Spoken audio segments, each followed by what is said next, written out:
Welcome to part two of what we're reading for the month of March. This is part two, so if you didn't hear us yesterday, be sure and go back and listen to part one, but we're going to jump right in to part two. Enjoy. Well, I need to turn something on first. I'm turning on my rainbow because of the book that I'm getting ready to review, which is called The Devil's Chew Toy by Rob Osler. It came out February 8th, so it's actually been out over a year. But since the nominations are for last year's books, he's nominated for Best First. and it was published by Crooked Lane Books. This is the first in a series. It's called the Hayden and Friends Mystery Series. We interviewed him already, which will come out in early April. So you can hear him and hear all about his book. And I heard a term that I had never heard before. I don't know if he coined it or if it's something that's been already out there. Do you know, I want to Miss? say he coined it. I was in a panel that he did last year and he mentioned the word, and that was the first time. And I think he said that he had either come up with it on his own or he had come up with it with other people, and this is what they wanted them to be But called. it's perfect. Mwah. Yes. It is. He writes queer cozies, so they're called quosies. I loved that. We all were I was like, oh my God, after reading it, this is perfect. Because it is different than a cozy, because I mean it follows a cozy guideline, but the characters, oh my God, they're so over the top and wonderful. I want to be best friends with every single one of them. The Devil's Chew Toy. Seattle teacher and part-time blogger Hayden McCall wakes up in a stranger's bed, alone, half naked and sporting a shiner. Oh. Then the police come knocking on the door. It seems that Latino dancer Camilo Rodriguez has gone missing, and they suspect foul play. What happened the night before? And where is Camilo? Determined to find answers, Hayden seeks out two of Camilo's friends, Hollister and Burley, both lesbians and both fiercely devoted to their friend. From them, Hayden learns that Camilo is a dreamer whose parents had been deported years earlier and whose sister Daniela is presumed to have returned to Venezuela with them. Convinced that the cops won't take a brown boy's disappearance seriously, the girls join Hayden's hunt for Camilo. Okay, so there's your background. I love it. First of all, Camilo is what they call a go-go boy. And he dances on tables in this club, and it's definitely a gay club. But, you know, there's all kinds in there. Hayden is in there watching, and Camilo accidentally kicks him in the face. As you do. There's the shiner. So Camilo feels horrible about it and offers to take Hayden home. This guy, Camilo, is apparently gorgeous. And so Hayden's a red-haired 8th grade teacher. So I'll leave that visual with you. Right. Okay? Thank you. So he does. Hayden's like, I'm going to get lucky tonight. And Camilo says, I don't do that on the first date. I just want to cuddle. What a nice boy. And see, there's where the cozy comes in. Yeah. Or the quosy, so we say. Right. So they lay down, they fall asleep.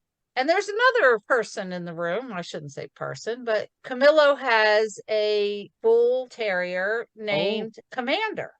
And that's the love of his life. He loves his Commander.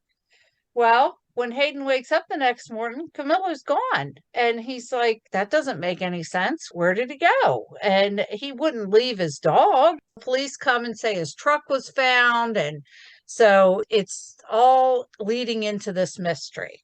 Well, he meets two of Camilo's friends. This is what I love about Rob Osler. he does some of the best descriptions for characters. Oh. Here you go.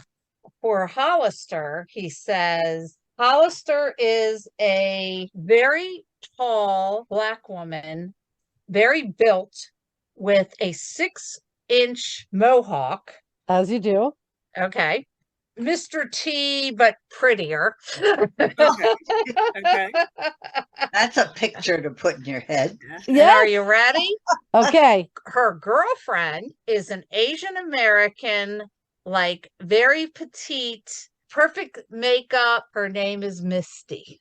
Oh, Oh, of okay. I course know it is. her. Yes. So, That does not look like this, I'll tell you that. so in the book, Hayden describes the two of them together as their relationship is like a tiara in sweatpants. Oh, I like that. I love that kind of spot on because look, here's the thing. Did you or did you not get an immediate image? Oh my God, it was, That's it's just, he didn't leave anything up to the imagination. Yeah, you still get a visual in your head, but he helped it along. right. With every character he did that to, and it was beautiful. And then there's Burley. Burley doesn't need any description because I think the name itself, she's just a big lesbian. Burley. Right. Yeah. There you go. But he was so clever with his names because I started to say this to him when we were interviewing him, but I think I got sidetracked or something. All his names, other than Misty, but she's not a real big part of it, they're non-gender, like Okay. Hollister, Burley, Right. Hayden even. Hayden, Could be you know, anything. I told him on the show that it didn't really even matter what gender they were. It didn't matter what sexuality they were. I was just reading a funny story, a funny mystery, and I got lost in it and I loved every minute. That's awesome. They get into some kind of over the top antics. You almost kind of expect that from cozies, and they break into a bunch of places, and the name of the pet store that Hayden actually goes in as, pretends he's this guy named Blaze, but the name of the pet store was Barkingham Palace. Oh. And I told Rob, I said, if I there is not a pet store somewhere named Barkingham Palace, somebody's missing. Oh, there's Yeah. got to be. There's got Yeah. to be. that is one of the beauties of the cozy. To me, one of my favorite parts is naming things because you expect it to be over the top. You want, your dog salon to be called something a little outrageous. I have a coffee shop called Been There, Done That. You expect that kind of, because it's just that extra little sass that's put into the book, and it makes it, you're already smiling before they get into the coffee shop because you're like, ooh, look at you being clever. And I think it's an aspect of it that I love to see what other people name things, and I'm like, oh, I can't believe you took that. Now I'm not going to be able to use it. Even though this is a very lighthearted book, extremely lighthearted, he managed to bring up some issues to the forefront, like the LGBTQ issues that they deal with on a daily basis, the illegal trade of large animals, that's in there, and the DACA residency issue. But it was never preachy. It just, yeah, that's right. This is how it is. Yeah, they're still there. They haven't gone away.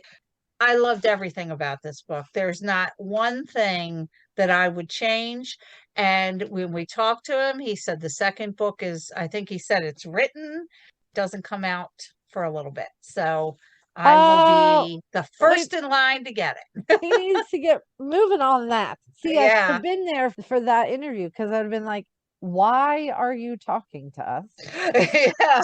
You need I to think be- it's completely written. I think it's with the publisher now. Oh, all But right. he will be at Malice, and we'll get a chance to sit down with him, get him moving. Yes, we'll definitely do that.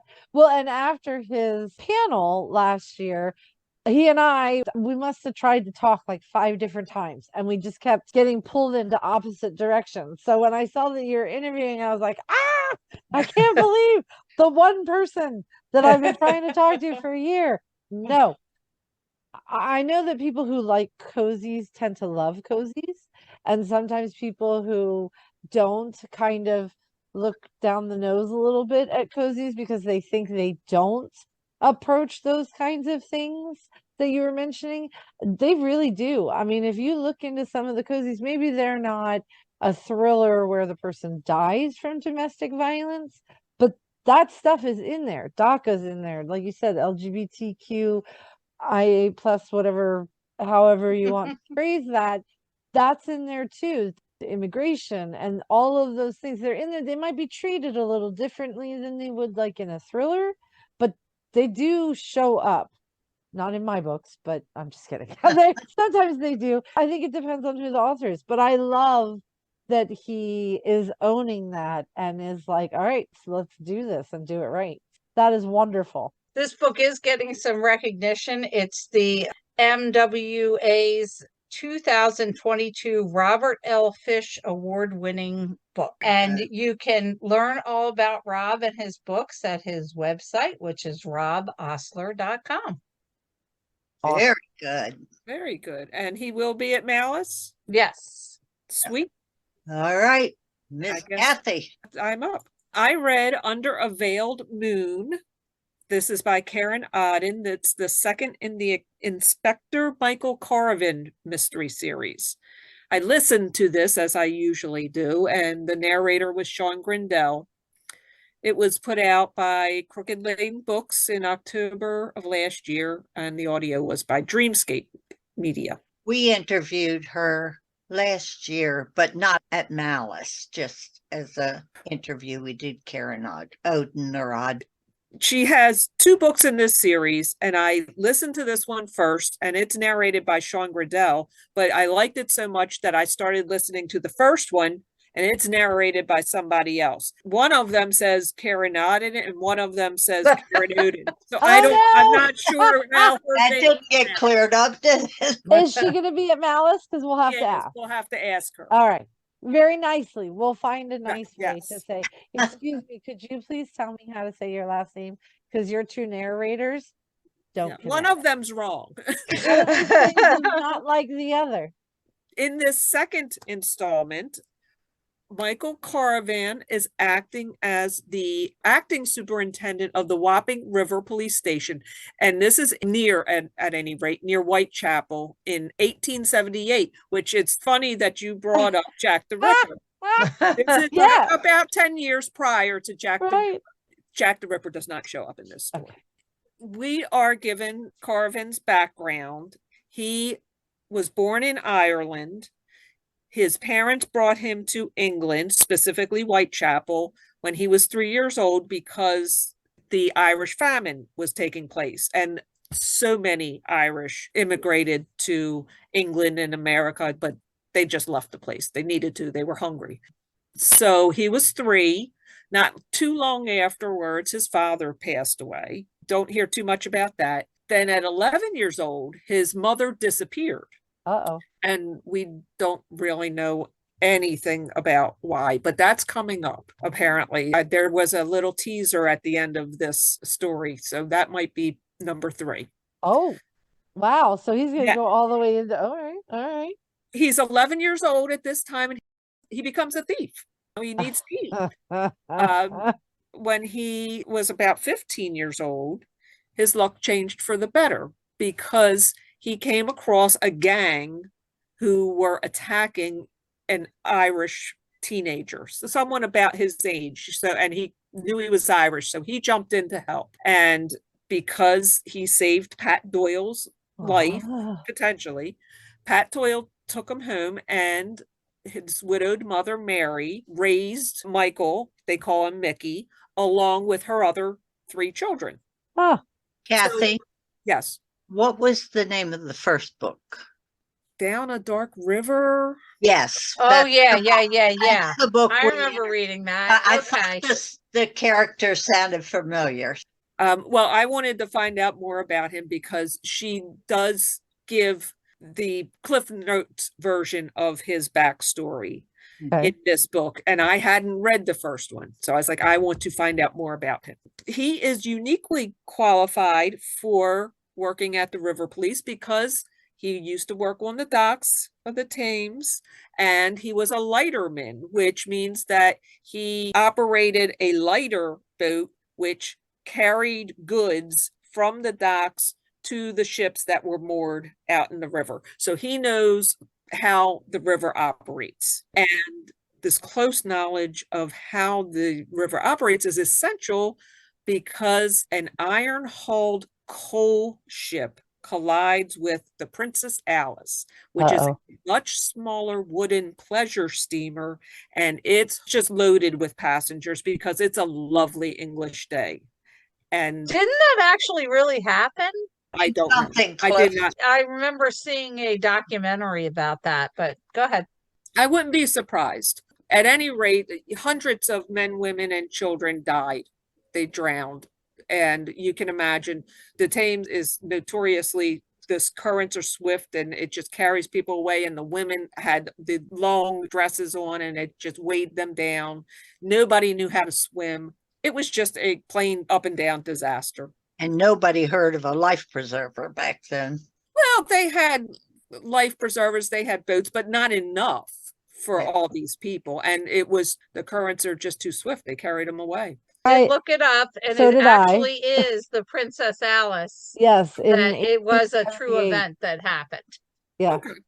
Because of the just enormity of this disaster, Parliament wants answers.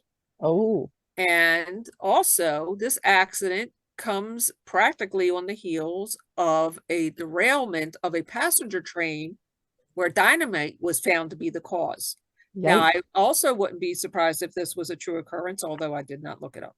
So get on it, girls. So what's the name of the train? I don't recall. Thomas the Tank. Oh no, stop it. Oh my God. Thomas the Tank Engine. The pressure mounts for Corrigan when the newspapers start reporting that the Irish Republican Brotherhood is behind both disasters. Oh. And his loyalty to finding the truth is called into question because he is a native Irishman. So Corrigan must navigate these very muddy political waters while trying to conduct a thorough investigation. And in the meanwhile, his adopted brother, Colin, has gotten mixed up with the Irish underground in Whitechapel. So he's trying to save the day. He's trying to go in and get Colin out of trouble. That's pretty much the situation that he's trying to get through. And it was a really good story. And the underlying thread through the story was anti-Irish sentiment throughout England during this time period. Or, like I said, it was the 1878, roughly 20 years after the Irish famine. And newspapers were the main form of media dissemination at the time, and they were quick to place blame on the Irish Republican Brotherhood. Yep. I really like this book, but it was wearying and disappointing to so easily relate these themes to current events. And just sad to realize that not much has changed in 150 years. Yeah, we just had a train. Well, not the train derailment. No. I mean the anti-immigrant story, the fake news. Right. You know, it's the blaming. Pointing fingers, blaming. Yeah. It was a really good story. I thought Karen was especially adept at character development. She peopled this story with very appealing, sympathetic characters. And I found myself very quickly caring about what happens to Corrigan and all the people around him. Does Mickey's girlfriend still appear in this? She does. Oh, good. Belinda Gale. Yes. Yes. Because she played a big part in the first story. And he sort of walked away from her, and I thought, No. Can't do that, Mickey. Get back. Well, Kathy, I'm so glad you reviewed this book because we read so much that sometimes things get lost in the shuffle. And Yes. I definitely want to read this because I I wanna read remember this how one much I too. enjoyed that first one. Yes. And she will Isn't be that in interesting? Yes, she will be. We have to make a list, ladies. We need We an have to see. It's alphabetical. already this long. I know. We need an alphabetical list, and we could even do it on our phones. And when you talk to somebody, Check it you off. just write- Yeah, good idea. yeah, I think that would be. We'll be like, Yes, we okay, will. I have a W in here, ladies. Let's go find them. We can make it a scavenger hunt. Oh my God. Yeah. Do you know how fun that would be though? It's like, I'm looking for bees. Tell me where the bees are. Is Collect anybody- the Karens. Yeah, right. Where are Right. the Karens? I need a room full of Karens, please. If we could all shuffle this way, I would appreciate it.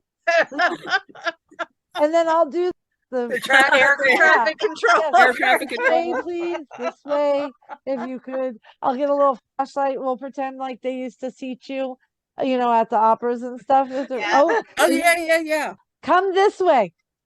Look for the one in the big floofy dress or four. Just come on this way. Whatever. It is very cool though to be there like, oh my God, did you see them running around? Hide me. I don't know where they are. But make sure you don't. It's a cult. Yeah, They're stalking me. we would all have t-shirts, please. Call your dad. It's a cult. Yes. Oh, Yes. that's the wrong podcast. Yes, a little bit. You might want to back off that. Don't get yourself in Yeah, I trouble. think that's copyright. Kathy, were you done? Oh, I sorry. was going to tell you a little bit about No, Karen. go. because I found Go this ahead. very I'm interesting. sorry. We You get got off sidetracked. track. Karen Auden's interest in the Victorian era goes back to her New York University PhD dissertation. In it, she examined how descriptions of injuries from 19th century railway disasters in popular novels, medical literature, and legal documents helped create a discourse out of which Freud and other psychologists drew their ideas of trauma. Interesting. This is obviously very near and dear to her heart, and Yeah. she brought that into this story in particular. I haven't gotten through the first one, but so far there are no train derailments or sinking ships. But she says, by its very nature, a traumatic injury with its long belated trail of symptoms calls us to look backward, to examine the past. Karen loves writing mysteries partly because the narrative always drives backwards as well as forward. I just found that really apropos. Yeah, really. It's very true. And just never thought of it that way. Absolutely. So if Well- there's a dead body on page 5, Misty, you probably can relate to this. The rest of the book is the story of figuring out how it got there in the first place. And that's pretty much what I was going to say is that with a mystery, yes, absolutely, because currently you have a dead body, but then you got to figure out how they got there. Like when I am putting stories together, I start with the dead body. And then from the dead body, I radiate out with who would have wanted to kill him. That's my red herrings. Who did kill him? Why? What things in the past? Because you need to be able to, with the red herrings, you have to be able to supply reasons. It can't just be, well, Mary down at the bookstore, she recommended a really crappy book to me, so it's probably her. And because it doesn't like you have to come up with reasons for each of these red It has to make sense. but then you also have to be able to give them an alibi or a specific reason why they would not have done that. So you're looking into the past. I mean, even if it's within the past 6 months, that's still the past. If it's some people Absolutely. write them 30 years out, I always wonder about that. I'm like, really, 30 years? Is that like super cold revenge? Like I've heard it's a dish served Just serve- best served best served cold. cold. But if we're talking like mold and not even good in the big freezer, like I would No, worry it's about that. dry rot by now. I mean, Yeah, I mean, unless it's a Yeah. wine, I suppose if we made it a wine, that could be a little different. Oh, well, that might work. There you go. But yeah, I love the way she said that because it is definitely all mysteries come from somewhere, and you need to dive in and find out who is that person, what is their background, why would they be laying on the ground currently not breathing, because this will become important to find out why, and digging into things that maybe they would probably rather you not know, and they don't have to be known, but now you do, and now you're like, I know why you're on the ground. Now I gotta figure out which one had the most to lose. Or the most to Definitely. gain. Exactly. Well, and then there's that. I mean, I'll be honest, the thrillers too, I do enjoy reading those. I don't know if I'd ever be able to really write one. I think you would be good at it. Well, I did try once to write a very dark mystery with superheroes. And the first review was, I have never seen such a twisted mind before. I was like, oh, I would okay. take that as a Like somebody compliment. Maybe I went a little too far with that. Whoops. But I would take it as a compliment. I think that's why you fit in so well. probably. I'll own that. But yeah, I mean, I've thought about writing some thrillers before. We were actually talking, I think last week. I'm going to be writing a book with another author, and we're going steampunk, Victorian age mystery witches. Oh, cool. And she is going to own Rachel Rawlings from the one Hollow from Reed. Hollow Reed. Yes. Oh, okay. One who runs Hollow Reed. And so she is like, oh, and I was like, okay, I might scare you with my brain. And she was like, no, it's good. Yeah, I've got the same one. I do love that. But one of the things that I so enjoy when it comes to mysteries is the diving in. Like, you dive in on a romance, but you don't have to dive in as much. You dive in on a women's fiction, it's a different kind of diving. With the mystery, you're diving in to all the things, because you need to know. You have to. Right. Why versus now? of getting your toes in or getting the whole Yes. thing Getting in. pretty much drowned and your hair is wet. But I think because you not only need to know why, you need to know how, and you need to know why now. And so there's a lot of different pieces. And so that sounds fascinating, that she not only takes her Victorian knowledge of the railroad and then the trauma and how that leads into things, but also then uses it in a book to kind of flush the mystery into big. That's exciting. She can be found at Karen Odden, ODDEN.com. Or Odin. We'll find out for you. Odin. We'll report back. Watch us not even think about it. By the time we get there, we're going to be like so overwhelmed with awesome t-shirts. We're just going to call her Karen. Yeah. There you go. Like, hi. And but then is she a Karen? I don't know. Well, and then I afterwards, guess that we'll remains be to be like, seen. did anybody ask her how to say her last name? Yeah. Good. All right. Well, for our listeners and our viewers out there, 4 books from the nominees that we hope you get a chance to read before Malice, and you can make up your own mind what you think. And we love bringing you these books. Yes, we did. Oh, okay. I wasn't sure if you were following. I know. Just completely we love bringing you these books, and I'm like, yes, we do. Yes, we do. Actually, I love the idea of this podcast also because, in my own way, like I said, I don't often move outside of my genre. And even when I was just reading, I tended to stay kind of stuck in what I was reading. When I was reading James Patterson, I was reading all James Patterson. When I absolutely John Stanford, I was on the trail. I read every one of them. Clive Cussler, same thing. It was me and Dirk, baby. We were in the pit together. And so I love hearing what other people thought, because you may have loved the book, but I may be like, I mean, that sounds good, but that's not quite my thing. Or, all right, that's intriguing enough that I would take a chance on it with my Audible credit. I mean, I feel like we provide a venue for people to maybe get out of their Well, that's what niche. we keep hearing. We keep hearing from a few of our listeners that their to be read list is Growing. and no end in sight because we Yeah. keep every week hitting them with new I'm stuff. not gonna apologize for that. Yeah. Your No. TBR should Kathy? be more than you can ever hope to accomplish. Yeah. Kathy, is Karen's book on Audible? I think it was.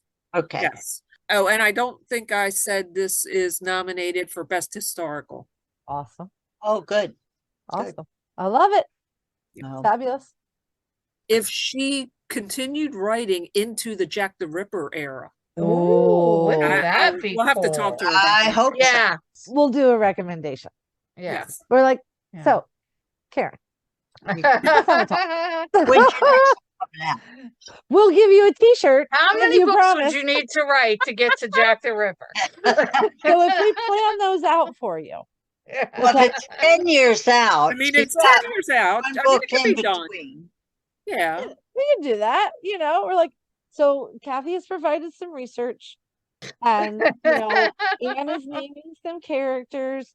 Tracy has put together some descriptions for you, and Lucy's just gonna smile. And then if you could do that, that would be great. Yes. I'll Put read it all together. We'll make you some tea. Whip it right up.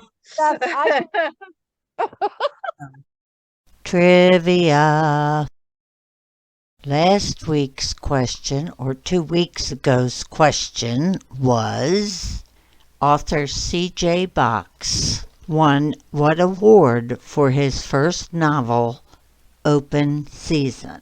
A, the Anthony, B, the McCavity, C, the Gumshoe, or D, the Berry? The answer is all of them.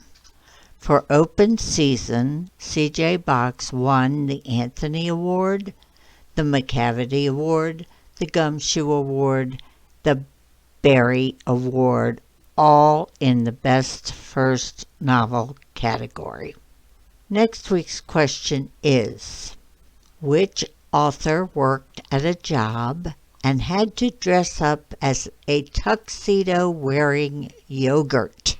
A, Ellie Griffiths, B, Sue Grafton, C, Louise Penny, or D, Gillian Flynn? Check next week for the answer. Well, I hope you enjoyed seeing our shining faces for our patrons. And I tell you what, if you do decide to pay Nice. Nice. Don't make we fun will send you this one. We will Ooh. make sure that you get it. Our debut, Debut. Mr. DeVille. Yes, we should have worn dresses, like debutante dresses. Yes, Oh we my should have, with goodness. tiaras and everything. Oh, tiaras. That was not one of the graphics. All right, well, let's say goodbye to our listeners. Thank you for listening. We hope you enjoyed this crazy group of books. And you join us again next week. Just audio next week. And remember, Life would be boring without a little mystery. bye. Bye. I love When did you we guys. start counting? For our I video people, I'm sorry. you have no idea how many times we do this before we get it right. And you know what? It's me. Now they for the know. first time, No, Misty, this has been going on for years. the first time I was told what the word was. The second time I freaked out and I was like, what's the word supposed to be? And they're like, really? And I'm like, yes, I don't remember. And they're like, bye. I was like, oh, okay. All right, let me write it down just in case. I was like, oh my God, they're never going to Okay, let me one back. more time. BYE Okay. or BUY? No, I wrote it down as BY. All right, let's try one more time. Okay. Bye. Wait a minute. Stop that Do time. 1, 2, I saw 3, your or we're mouth not open. getting it at all. All right, ready? You say the 1, 2, 3, Mom. 1, 2, 3. Bye. That's as enough. good as it's gonna get. It's a That's wrap. what you're getting. It's a wrap. Okay.